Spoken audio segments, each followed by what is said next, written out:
औज़ुबिल्लाहि मिनश्शैतानिर्रजीम बिस्मिल्लाहिर्रहमानिर्रहीम नहमदहु नुसल्ली अला रसूलिहिल करीम। नाज़रीन, मैं आपका खादिम डॉक्टर नजम रिहान हर बार की तरह एक नया वीडियो लेकर आपकी खिदमत में हाजिर हुआ हूँ। और इस बार वीडियो किसी एक फल के बारे में नहीं है या किसी एक चीज़ के बारे में नहीं है। आज मैं ये जो वीडियो लेकर आया हूँ वो एक ऐसी बीमारी के बारे में है जिसको लेकर बहुत सारे लोग परेशान हो जाते हैं। कई लोग जब इस बीमारी को लेकर हॉस्पिटल का रुख करते हैं तो उनके जायदादें बिक जाती हैं, सोना बिक जाता है। जिन अहम चीज़ों के लिए घरों में पैसे बचत कर जिन पैसों को जमा करके रखा गया वो सारी की सारी पूंजी ख़त्म हो जाती है। और इस बीमारी का नाम है हार्ट डिसीज़। हार्ट डिसीज़ मुख्तलिफ़ किस्म की होती है और मुख्तलिफ़ किस्म की हार्ट डिसीज़ का जो ट्रीटमेंट है वो भी मुख्तलिफ होता है। सबसे पहले मैं आज के इस प्रोग्राम में आपको ये अर्ज़ करना चाहता हूँ कि आप जब इस वीडियो को देख रहे होंगे या इस वीडियो का कुछ हिस्सा देख रहे हैं तो मैं आपसे ये दरख्वास्त करूँगा कि इस वीडियो को पूरी देखें, ताकि आपको मैं इस वीडियो में बिफ़ोर एंड आफ्टर ट्रीटमेंट के जो रिपोर्ट्स हैं पेशेंट के, कुछ रिपोर्ट आपको बताऊँगा। यूँ तो तिब्बे नबवी सल्लल्लाहु ताला अलैहि वसल्लम के हमारे सेंटर्स पर अल्लाह का शुक्र है हार्ट की बीमारी को लेकर कई समझे 1 2 3 नहीं है, सौों की तादाद में, हज़ारों की तादाद में लोगों को शिफा मिली है। और ये शिफा बेशक सिर्फ़ और सिर्फ नबी करीम सल्लल्लाहु ताला अलैहि वसल्लम के नाम मुबारक की बरकत से खुदा रब्बुल इज़्ज़त ने दी है, क्योंकि शिफा का देने वाली ज़ात खुदा रब्बुल इज़्ज़त की ही है। तो हार्ट डिसीज़, दिल के अमराज में जब लोग मुब्तला हो जाते हैं, इसमें कई किस्म के होते हैं जिनमें इस तरह के मसाइल में लोग मुब्तला हो जाते हैं। CAD की प्रॉब्लम हो जाती है, कोरोनरी आर्टरी डिसीज़ की प्रॉब्लम इसको कहते हैं, 3 वेसल डिसीज़ की प्रॉब्लम और कार्डियोमायोपैथी की प्रॉब्लम। एक तो ब्लॉकेज वाला जो मसला है, बहुत सारे लोग इसके बारे में जानते हैं।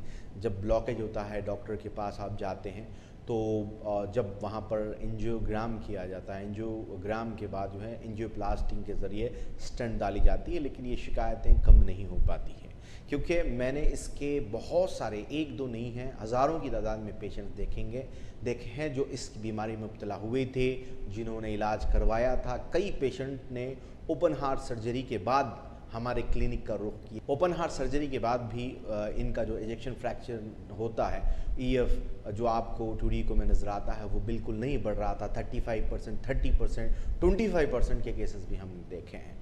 तो ये ओपन हार्ट सर्जरीज़ या इन तमाम ट्रीटमेंट के बाद होने के बावजूद भी लोग जो है बहुत ज़्यादा इन चीज़ों से फ़ायदा नहीं उठा पाते हैं। लेकिन अल्लाह का फ़ज़ल है, तिब्बे नबी सल्लल्लाहु ताला अलैहि वसल्लम के हमारे सेंटर के ऊपर हमने हार्ट डिसीज़ में कमोबेश अगर हमने 100 लोगों का ट्रीटमेंट किया तो 99% पेशेंट वो है जिनको फ़ायदा हो गया। 1% कौन है और उनको क्यों? देखेगा आपके सामने ये झूठा क्लेम नहीं कर सकता, क्योंकि खुदा रब्बुल इज़्ज़त के पास सबको जवाब देना कि हर शख्स अच्छा हुआ। 1% अच्छा क्यों नहीं होगा? उसकी वजह यह है कि लोग परहेज़ और दवाई का एहतमाम मुकम्मल तौर पर नहीं करते। हम पेशेंट को दवाई देते हैं 15 दिन की, 20 दिन की, पेशेंट वो दवाई खाता है 1 महीने तक, यानी कि उस दवाई को धीरे धीरे कर जो है कभी छोड़ देता है। दिन में 3 वक्त की जो दवा होती है उसको 1 वक्त खाता है या 2 वक्त खाता है। इस तरह की बहुत सारी गलतियाँ पेशेंट करते हैं। साथ ही साथ दवाइयों के ऊपर ब्रॉयलर चिकन की मनाही होती है, चाय की मनाही होती है और कुछ तरकारियों की मनाही होती है, बड़े के गोश्त की मनाही होती है। इन चीज़ों को ख़तयन तौर पर इस्तेमाल नहीं करना होता है, लेकिन पेशेंट के दिमाग में ये बात आती है कि नहीं, थोड़ा सा खाने से कुछ नहीं होता, क्योंकि पेशेंट की जो उम्मीद होती है वो ज़्यादा होती है और अमल कम होता है, और ये गलती की वजह से पेशेंट नुकसान होता है। लेकिन कुछ ऐसे पेशेंट भी हमारे होते हैं जिन्होंने, जैसे हमने उनको बता दिया कि ये वक्त पर दवाई खानी है, ना उससे 1 मिनट पहले ना उससे 1 मिनट बाद, उसी टाइम पर दवाई को बराबर से खाते हैं। और जब इनके रिज़ल्ट आते हैं तो हमें ये खुशी होती है कि हमारी कोशिश कामयाब हो गई। हम खुदाए रब्बुल इज़्ज़त की बारगाह में हम जो है सजदरू होकर ये अल्लाह पाक का शुक्र अदा करते हैं कि अल्लाह तूने यकीनन तिब्बे नबी सल्लल्लाहु अलैहि वसल्लम में बेहतरीन शफा रखी है। कुछ इसी तरह के केसेस आज मैं आपसे डिस्कस कर रहा हूँ। सबसे पहले आप लोग ये जान लें कि हार्ट की पंपिंग का लेवल कैसे पता चलता है। ये जब आप 2D को कराते हैं, डॉक्टर सबसे पहले उसके अंदर जो है EF वैल्यू चेक करते हैं। EF वैल्यू जब आप देखेंगे तो उस EF वैल्यू को देखकर इसका अंदाज़ा लगता है। और साथ ही साथ कई लोगों का EF वैल्यू, जैसे कि मैंने अर्ज़ किया है और कुछ मैं शेयर करूंगा, जिसमें आप देखेंगे पेशेंट्स का किसी का 39 है, किसी का 40 हो चला है। और ये पेशेंट जो है इनको अब ये आने की वजूहात क्या है ये भी आपको मैं बता देता हूँ। इसके आने की बहुत सारी वजूहात हैं, जिनमें से एक जो अहम वजह है वो कोलेस्ट्रॉल की प्रॉब्लम है। और कोलेस्ट्रॉल की वजह से मसला होता है, ट्राइग्लिसराइड्स के लेवल बढ़ जाते हैं। ये हैवानी खलीएँ इस तरह के मसाइल पैदा करते हैं। इसके बाद ब्लॉकेजेस की कईयों वजूहात जो है मैं उस पर तफसीली गुफ्तगू नहीं करूंगा क्योंकि शॉर्ट क्लिप है। तो आप जो है इस तरह की बीमारियों में मुब्तला हो जाते हैं। खान पीन की गलतियां जो हो जाती हैं, पैक फूड का जो लोग इस्तेमाल करते हैं उन लोगों को उमूमन इस तरह के मसाइल होते हैं। और जब ये शुरू होती है उसी वक्त इसका इलाज कर लेना बेहतर है। और एक इसके होने की वजह है गलत दवाइयों का इस्तेमाल करना। गलत दवाइयों का इस्तेमाल करने की वजह से भी ये प्रॉब्लम होती है। आज जो पेशेंट हमारे हैं भाई, अब मैं उनका नाम तो नहीं लूँगा और ये वीडियो को भी वो देख रहे होंगे, इन्होंने इंटरनेट पर, फेसबुक पर किसी एक साहब की बात सुन ली थी। जैसे कि मैंने सना मक्की के बारे में कहा था, खुदा के लिए इसका इस्तेमाल मत करिएगा ज़्यादा वरना इसके नुकसान होंगे। तब लोग नहीं माने थे, लेकिन बाद में जब लोगों को पता चला, अल्लाह का शुक्र है, बंद कर दिया। इसी तरह से इन्होंने भी इंटरनेट पर कुछ कसाया वगैरह के बारे में सुना था और उसका इस्तेमाल किया। और ये जब मेरे पास आए, इनका जो EF था वो आप देखकर दंग हो जाएंगे। इनका EF था 40%। और साथ ही साथ ये जो पेशेंट है इनका जो फ्रैक्शनल शॉर्टनिंग है, जिसको FS कहते हैं, वो बिल्कुल 19% हो गया था। और ये पेशेंट आपके स्क्रीन पर आप देख रहे हैं पेशेंट की रिपोर्ट जब ये मेरे पास आए थे। तो कलर फ्लो मैपिंग के अंदर आप देखेंगे MR++, TR+++, AR+++। और आप नीचे कंक्लूजन देखें रिपोर्ट के अंदर, आपको नज़र आएगा हाइपोकिनेसिया ऑफ IVS।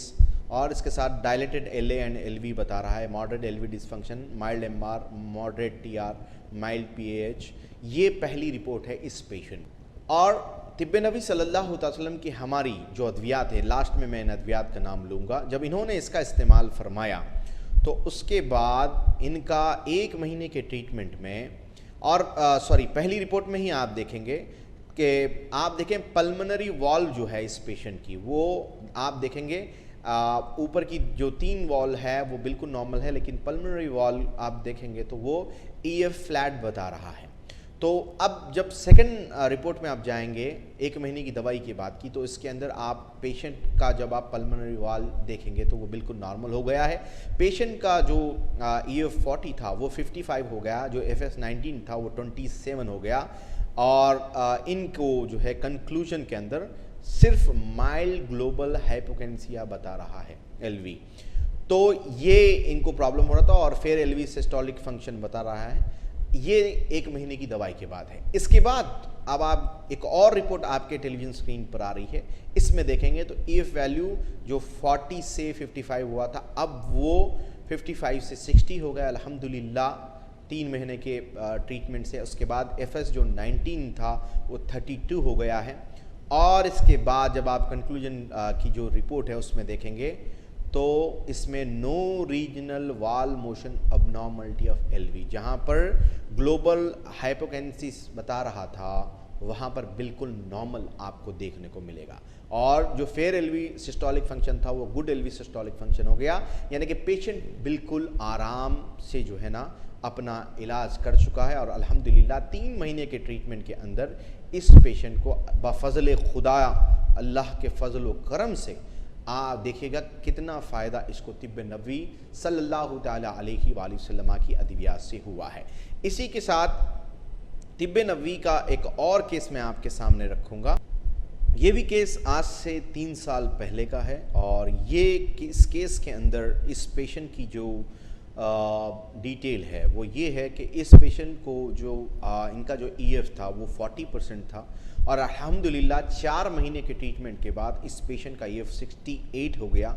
और ये जो हमारे पेशेंट थे, इन पेशेंट की रिपोर्ट आप देख सकते हैं कि कितनी किस्म की प्रॉब्लम्स इस पेशेंट को थी, और इस पेशेंट को डायरेक्टली डॉक्टर ने कहा था कि सर्जरी करनी होगी वरना आपकी जान नहीं बचेगी।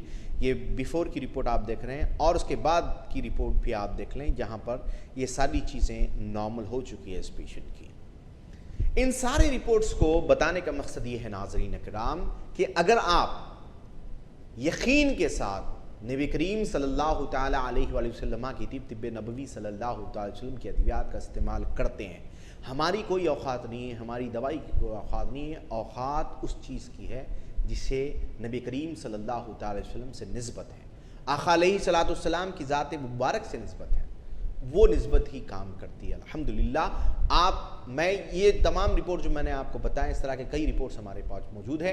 इन पेशेंट्स ने क्या इस्तेमाल किया मैं वो आपको अर्ज कर रहा हूँ और आपके स्क्रीन पर भी नज़र आ जाएगा। सबसे पहले हमने पेशेंट को दिया तलबीना का इस्तेमाल करने को दिया। उम्मुल मोमिनीन हज़रत आयशा सिद्दीक़ा रज़ियल्लाहु तआला अन्हा जो के मुतालिक जो ये रिवायत करती हैं इस हदीस को कि उम्मुल मोमिनीन फरमाती हैं कि किसी घर में इंतकाल हो जाता तो अल्लाह के नबी हुक्म देते कि तलबीना बनाओ, लेकिन तलबीना के साथ एक मामला ख़राब हो गया है, क्योंकि बहुत सारे लोगों ने ख़यानत कर दी है इस मामले के अंदर। और वो ये है कि तलबीना को जो बार्ली मार्केट में मिलती है उस बार्ली का पाउडर बनाकर तलबीना के नाम पर बेचा जा रहा है। देखिए वो भी गिरफ्त होगी उनको भी, क्योंकि वो तलबीना नहीं है। तलबीना बनाने का एक मुकम्मल तरीक़ेकार है। तलबीना आग पर नहीं बनाया जाता है, समंदरी रेत के ऊपर बनाया जाता है। मुकम्मल वीडियो जो है एक मेरी तलबीना के बारे में, आप तलबीना डॉक्टर नजम रिहान सर्च करेंगे ये तो आपको पता चल जाएगा, एक मुकम्मल वीडियो मैंने बनाई है। तो इसमें ख़यानत की इसलिए उनको फ़ायदा नहीं होता। तो हमने इनको हमारा तिब नबी सल्लल्लाहु अलैहि वसल्लम का तलबीना दिया, इसका इस्तेमाल इन्होंने किया। इसके साथ लारेब टॉनिक का इस्तेमाल किया है। लारेब टॉनिक तिब नबी सल्लल्लाहु अलैहि वसल्लम की, इसमें अनार मौजूद है। अनार के साथ साथ तिब नबवी सल्लल्लाहु अलैहि वसल्लम की सबसे बेहतरीन चीज़ जिसके बारे में कुरान करीम ने भी कहा कि इसमें शिफा है और अहादीस नबवी सल्लल्लाहु अलैहि वसल्लम ने भी इसका तज़किरा है, वो है शहद। और हमने यमनी सिदर का इसके अंदर इस्तेमाल किया है लारेब टॉनिक के अंदर। इसके अंदर अदरक का एक्सट्रैक्ट है, लहसुन का एक्सट्रैक्ट है। ये इंटरनेट पर घूमने वाला नुस्ख़ा अरबिया वाला नुस्खा नहीं है, याद रखिए, ये नुस्ख़ा अरबिया वाला नुस्खा नहीं है, ये एक प्रॉपरली तिब नबवी सल्लल्लाहु अलैहि वसल्लम की ही अद्वियात से बनाया गया टॉनिक है। इसका इस्तेमाल हमने करवाया। एक और हमारा टॉनिक आता है लारेब प्लस के नाम से। लारेब प्लस टॉनिक रात को हमने पेशेंट को इस्तेमाल करवाया है। तो माशाअल्लाह तो जल्द से इन तीन चीज़ों का इन्होंने इस्तेमाल किया। और एक पेशेंट को प्रॉब्लम होती है कार्डियोमायोपैथी के साथ कार्डियोमेगाली की, इसमें भी बहुत ज़्यादा पैनिक हो जाते हैं पेशेंट। इन जैसे ये पेशेंट को कार्डियोमेगाली भी था इस बीमारी के साथ। तो कार्डियोमेगाली की प्रॉब्लम के लिए हमने अर्क़ मर्ज़नजोश का इस्तेमाल करवाया पेशेंट को तलबीना और इन अद्वियात के साथ। अल्हम्दुलिल्लाह 100% पेशेंट को रिजल्ट आए हैं। तो आपसे कहना यही है कि जब आप अमल करेंगे किसी भी चीज़, जैसे हम आपको बताते हैं या आप उस पर अमल करते हैं, तो आपको ज़रूर फ़ायदा होता है। और ये पेशेंट्स ने क्या क्या किया, इसका अगर कोई चाहता है कि भैया आप हमें घरेलू नुस्खा बता दें, तो मैं आपको अर्ज़ कर दूं, घरेलू नुस्खों में सबसे पहले अपने खाने पीने के औकात को बदला दीजिए, अपनी डाइट को चेंज कर दीजिए, चाय को बंद कर दीजिए, बड़े की गोश्त को बंद कर दीजिएगा, चिकन को बंद कर दीजिएगा और एक्सरसाइज किया करिएगा। साथ ही साथ अजवा खजूर का एक्सट्रैक्ट भी हमारे लारेब प्लस में मौजूद है, तो अजवा खजूर का इस्तेमाल करिएगा। अजवा खजूर हार्ट डिसीज़ के लिए इसके फ़ायदे, उसकी गुठलियों का एक्सट्रैक्ट भी हमने लारेब प्लस में इस्तेमाल किया है। तो उन तमाम चीज़ों का इस्तेमाल करके इन अद्वियात को इस्तेमाल किया है। अगर आप इनको डायरेक्ट भी इस्तेमाल करेंगे तो माशाल्लाह इससे बेतहाशा आपको फ़ायदा होगा। और याद रखिएगा, सुबह का खाना 7 बजे खाना है, दोपहर का खाना जब ज़ोहर की नमाज से पहले अदा करके नमाज अदा करें, और रात का खाना ईशा से पहले खाकर फिर ईशा की नमाज अदा करिएगा। आप हमेशा सेहतमंद रहेंगे, इस तरह की बीमारियों से बचा करेंगे। आप मैक्सिमम टू मैक्सिमम इस चीज़ का ख़ास ख्याल रखें कि आप जो रात का खाना खा रहे हैं वो मुर्गन ग़िज़ाएँ ना हो, ऐसी ग़िज़ाएँ ना हो जो आपकी बॉडी में कोलेस्ट्रॉल, गैसेस, इस तरह की परेशानियों को बढ़ाएं, मैदे को ख़राब करें। तो इनसे आप अगर महफूज रहेंगे तो आप हमेशा से इस तरह की बीमारियों से बचा करेंगे। इसके साथ साथ दांतों में फंसा हुआ जो मैल है उसको अच्छे से साफ़ करें, मिसवाक का इस्तेमाल करें और ब्रश ज़रूर करें। तो इंशाअल्लाह ताला डेंटो हलाल का इस्तेमाल फरमाएँ, इससे आपको ज़रूर आराम मिलेगा। ये मेरा एक्सपीरियंस था, एक लाइव केस बाज़ाब्ता तौर पर इनके जो एक के बाद एक रिपोर्ट्स हैं वो मैंने आपकी खिदमत में पेश किए हैं। इसको दूसरों तक ज़रूर पहुंचाएं, अल्लाह पाक जज़ाए खैर देगा। कई लोग लाखों का पैसा लेकर जगह जगह घूमते हैं, इन बीमारियों के लिए 4-4 लाख, 5-5 लाख, 6-6 लाख के खर्चे हो जाते हैं और पेशेंट पहला जैसा नहीं रहता है, वो पेशेंट परेशान हो जाता है। ऐसी कंडीशन में अल्हम्दुलिल्लाह तिब्ब नबी सल्लल्लाहु अलैहि वसल्लम के हमारे सेंटर और आपका ये दूसरों तक पहुंचा हुआ वीडियो उनके लिए एक राह की सूरत अख्तियार कर सकता है और उनको इन परेशानियों से और इस माशी बहरान से, पैसे की परेशानी से उनको बचा सकता है। अल्हम्दुलिल्लाह मुझे उम्मीद है आप ये वीडियो दूसरों तक पहुंचाएंगे। एक नए वीडियो के साथ मैं फिर से जल्द हाजिर हूँ।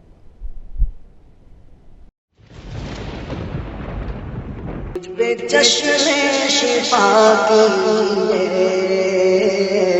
दूर मरज़े गुनाह कीजिए, मुझ पे चश्मे शिफा कीजिए,